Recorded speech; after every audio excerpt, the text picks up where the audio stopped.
Hello and welcome. My name is Magnus Oraka. I spent all the night thinking and worried about the new wave of wickedness that has engulfed the Southwest. Trust me, if you are a Yoruba man and you have the ability of rationalizing, please do not make comments on this video. Do not even think I'm referring to you. But when I took the stock of everything that had happened in this 2023, that has been revealed by Tinubu, the depth of hatred and wickedness that has been exposed from most Yoruba people, I'm beginning to force myself to ask if my focus or thoughts that the people that are actually at the most problem of Nigeria, the Fulanis, have not been wrong all along. Like I said, I've been thinking throughout the night.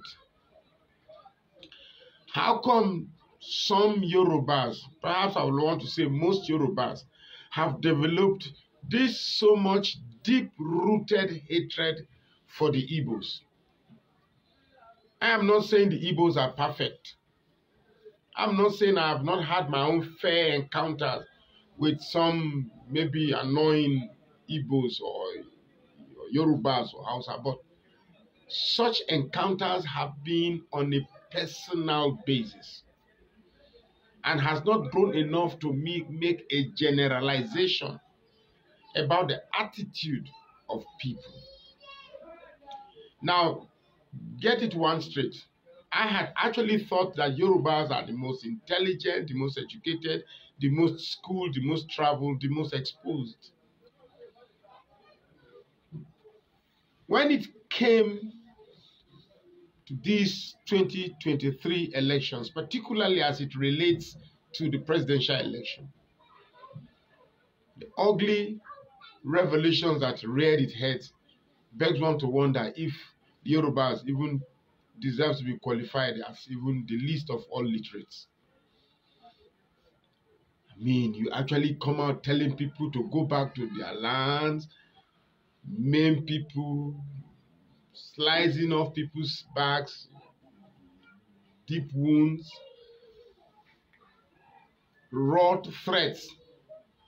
I mean, I've stayed in the North now for over 50 years. I've never seen this type of hatred. I've never, in Plateau State, Plateau State came out wholly to vote for Peter Obi. But when people came to vote for Bola Tinubu, nobody threatened them. Nobody booed them. Nobody said anything. Let me tell those Yorubas in Lagos saying Igbos should leave Lagos. Let me tell you the truth. If it were not for the monopoly of the seaport in Lagos, nobody will. I don't think the Igbos will see Lagos as any preferred place to stay. Move the seaports to Calabar or Warri or any other place, and you see how Lagos will become a shadow of its own. I made an example with Abuja the last time, saying Abuja is a capital territory. And Abuja is what it is today because of the collective hegemony of the people of Nigeria, owing to the fact that it earned the status of federal capital territory. If today, by some sort of policy change, they decide now to shift our capital to somewhere else, will the Gwari now come and say they own Abuja because of the ancestral linkage of the land? Abuja people were compensated and were redirected so that they can leave the space to become a federal capital territory, which was once the status of Lagos. And because Lagos was capital, everything about Nigeria was diverted to Lagos to build Lagos to what it is today. And now because the capital has been moved over to Abuja, you are laying claim. It's okay that you lay claim. But for people who claim to be educated to get to the point of asking people to leave or asking people to vote or must vote alongside their way of voting is a unique and unusual and uncanny way of displaying evil. I have never for once thought about looking at Yorubas as this nomenclature evil or describing them in this manner. But what I've seen, it completely takes my mind away from the Northerners that I have held so bitter over the years. Perhaps it is the Yoruba that have, in this their ungodly marriage, have been teaching these people all the evil that they've been practicing. Because when I was growing up, the Hausa people were very nice, very welcome, very hospitable. And all of a sudden, this thing that is happening today, this politics of bitterness, perhaps the origin of this politics of bitterness is from the Yoruba people. Please, like I said, if you are my friend and you're on this page, you are one of those rational Yorubas. This video is not meant for you. But we cannot keep quiet and see this evil. The obedient movement has nothing to do with Yorubas, Igbo, sorry. Has nothing to do with them. The obedient movement is loved and followed by people who genuinely want a change for Nigeria. A departure from corruption, a departure from all this. Now, I just heard that Tinubu is saying that they will remove subsidy, and then there's a very likelihood that Nigerians will begin to buy fuel for 750 naira. Now, is this the reason why you people ganged against Jonathan? Nigeria is not about the Yoruba people. It's not about the Igbo people. Certainly not about the Fulani people. The Yorubas have displayed that anytime a government does not include them, they will act as spoilers, just like they did to Obasanjo, Jonathan. What gets me even more angry is this sense of entitlement that the Yorubas actually believe that it is their turn and presidency must come to the Yorubas. One man even made allegations that what Peter Obi is doing is likening it to the mandate stolen on June 12 from Abiola. But I don't want to go into that nitty-gritty. But why would the Yoruba man display a sense of entitlement after having an Obasanjo from the same region who ruled 8 years and Osibanjo who became vice 8 years? Why will a Yoruba man feel a sense of more entitlement than those who have never tasted power at all? Like I said in many of my arguments, if it is taking the Igbos this difficult to become the president of Nigeria, I'm not talking about Jonathan, who was a circumstantial president. I'm talking about presidents emanating from actual ballot. If you could take the Igbo man this way, and even when the best of the best from Igbo land came with proven character, competence, quality, and everything that the forces provides, the Yoruba still feels entitled that power must come to them, that power must go to South. And if it's South, it's Yoruba. So the rest of us, the Igbos, the Edos, the South, the whatever, the rest of us that are not from Southwest extraction, we don't matter. Whatever comes to the Yorubas benefits us, or it automatically means it us. Look, it is okay to enjoy evil because you are the one perpetrating it. But like I said, what goes around comes around. I think the Yorubas are fast playing themselves into a place whereby we will see them as a problem of this country. Like I said, I was telling my friend, do you know it is easier to even convince a Fulani man to see reason and political logic that, okay, let's give it to the Igbos, than to even convince a tribal bigot like you find in the Southwest. If not, how do you explain, in fact, how do you explain that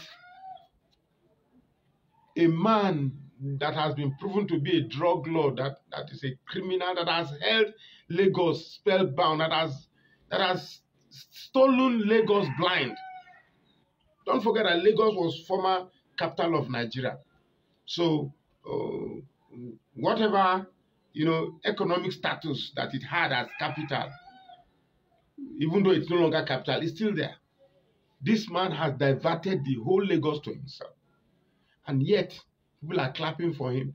I saw a comment on Facebook saying that, well, if it that is in one where that young man was holding the book that condemns Tinubu as a drug lord, one Yoruba guy came and said that, see how foolish we are happy that in Nigeria we are disgracing ourselves. Can't we even? I said, no. Ekweremadu committed a crime abroad. Every Igbo man is not supporting, because what is criminal is criminal. It's a disgrace to take the whole of Nigerians and disgrace us abroad. Why are Yorubas not getting angry with the proof of Tinubu's drug involvement? Why are they not angry?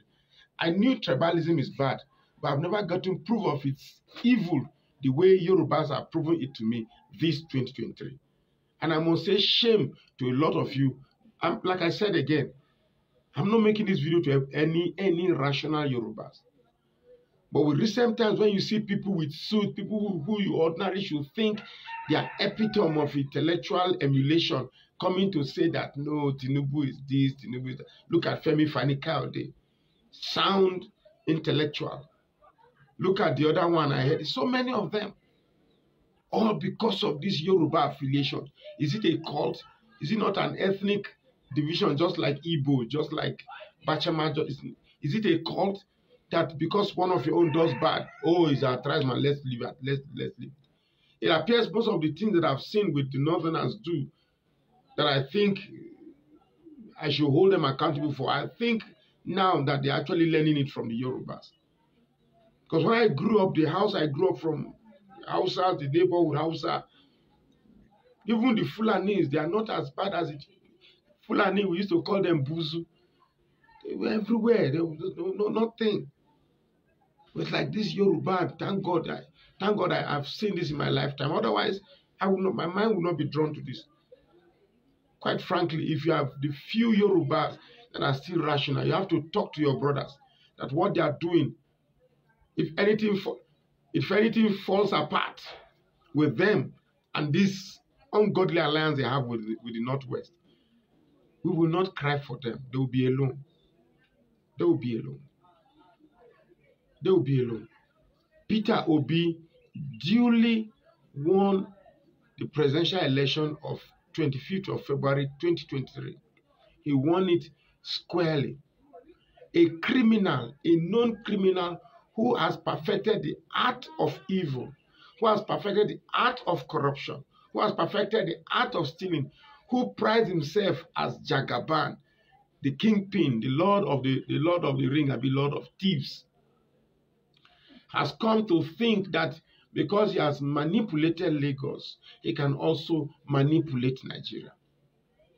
I keep asking, why are these old men so glued to becoming, why are these old men so wanting to be glued to power?